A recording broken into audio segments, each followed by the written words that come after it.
Hello friends, Pravin Ahir kitchen YouTube ચેનલમાં આપનું સ્વાગત છે। જય શ્રી કૃષ્ણ। મિત્રો, આજે આપણે બનાવીએ છીએ વરસતા વરસાદમાં ખાવાની મજા પડી જાય તેવા સરગવાના પાનના ભજીયા।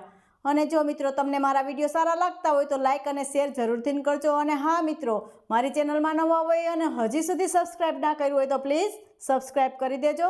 તો ચાલો બનાવીએ સરગવાના પાનના ભજીયા।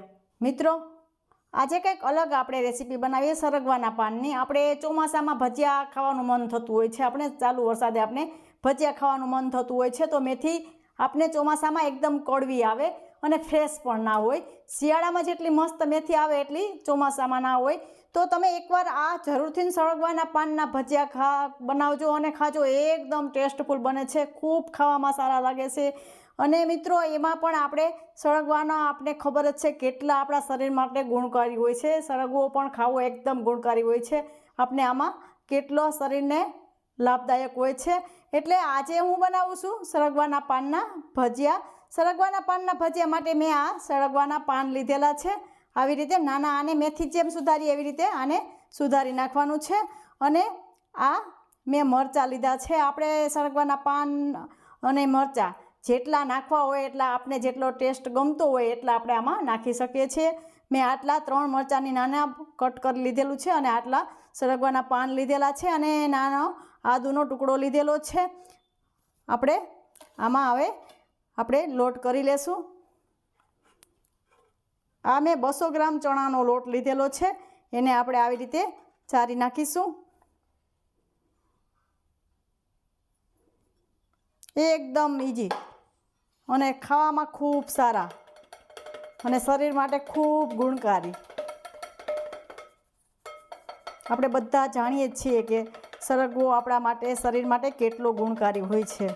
આવી રીતે આમાં લોટ ચારી નાખીશું। આવી રીતે મેં લોટને ચારી લીધેલો છે। હવે આમાં મિત્રો આપણે આ પાનને જવા દેશું। આ પહેલાંથી મેં ધોઈ લીધેલા છે, ધોઈ અને સૂકવી લીધેલા। થોડી વાર 1-2 મિનિટ માટે સૂકવી દેવાના।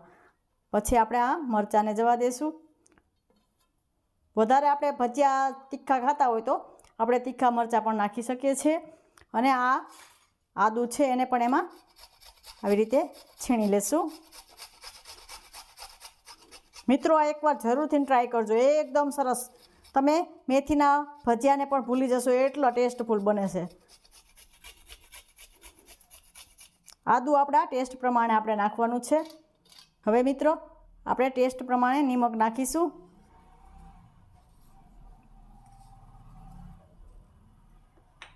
અને થોડી હિંગ નાખી દેશું। અને મિત્ર, આમાં આપણે લીંબુનો રસ નાખતા જ નથી। લીંબુનો રસ વગરના આપણે ભજીયા બનાવીએ છીએ, લીંબુનો રસ આપણે નથી નાખવાનો। અને હવે આપણે આ પાણી નાખીને આપણે હાથેથી આને મિક્સ કરી લેશું।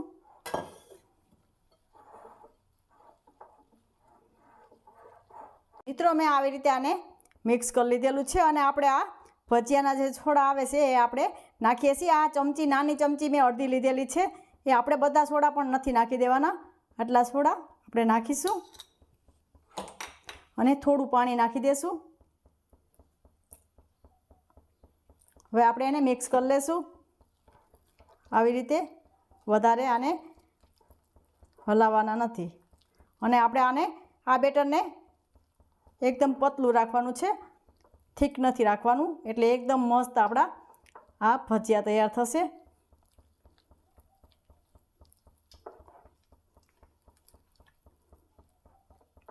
આવી રીતે મેં મિક્સ કરી લીધેલું છે અને તેલ પણ ગરમ આપણું થઈ ગયું છે। આપણે હવે આને મીડિયમ ફ્લેમ કરી નાખીએ। આપણે ભજીયાને મીડિયમ ફ્લેમ ઉપર જ બનાવવાના છે। ગરમ થઈ જાય એટલે મીડિયમ ફ્લેમ કરી નાખવાની છે। આવી રીતે આપણે આના વડા પાડીશું। તમને આ હાથેથી ના ફાવે તો ચમચીથી પણ પાડી શકો છો। આ એકદમ ફૂલ છે, થોડો તમારો લોટ હશે તો પણ ભજીયા કેટલા બધા થશે, એટલા મસ્ત આ ભજીયા તૈયાર થઈ જાય છે। તમે જોઈ શકો છો મિત્રો, એકદમ સરસ ઉપર આવે છે આપણા ભજીયા।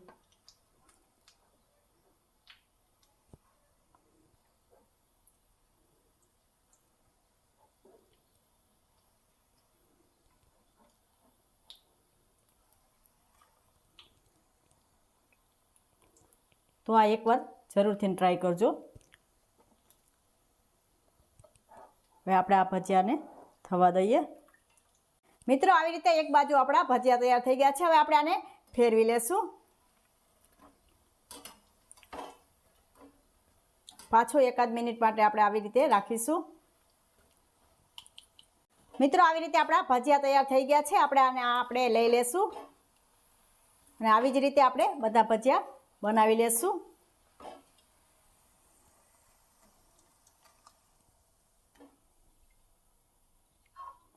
આ પ્લેટમાં આપણે લઈ લેશું। મસ્ત આપણા ભજીયા તૈયાર થઈ ગયા। તમે જોઈ શકો છો મિત્રો કેટલા મસ્ત આપણા ભજીયા તૈયાર। આમાં આપણે લીંબુ પણ નથી નાખેલું। હવે આપણે બીજા પણ એવી રીતે બનાવી લેશું। થોડું બેટર નાખીશું તો પણ કેવડું ભજીયું આપણે મોટું ભજીયું થાય છે। મિત્રો આપણા બધા ભજીયા તૈયાર થઈ ગયા છે। તમને હું એક કાપીને પણ બતાવી દઉં છું કેટલા સરસ એકદમ સરસ જારીવાળા ભજીયા આપણા તૈયાર થઈ ગયા છે મસ્ત। તો મિત્રો આ તમે ક્યારે ટ્રાય કરો છો એ પણ મને જરૂરથી જણાવજો। આવી રીતે આપણે આ પ્લેટમાં લઈ લેશું। એકદમ ફૂલવણી ભજીયા થાય। તો મિત્રો આ સરગવાના પાનના ભજીયાની પ્લેટ આપણી તૈયાર થઈ ગઈ છે। તો આ ભજીયાની પ્લેટ તમે કેવી લાગી એ મને કોમેન્ટ બોક્સમાં જરૂરથી જણાવજો અને ફરી મળીશું એક નવી રેસીપી સાથે। ત્યાં સુધી જય શ્રી કૃષ્ણ।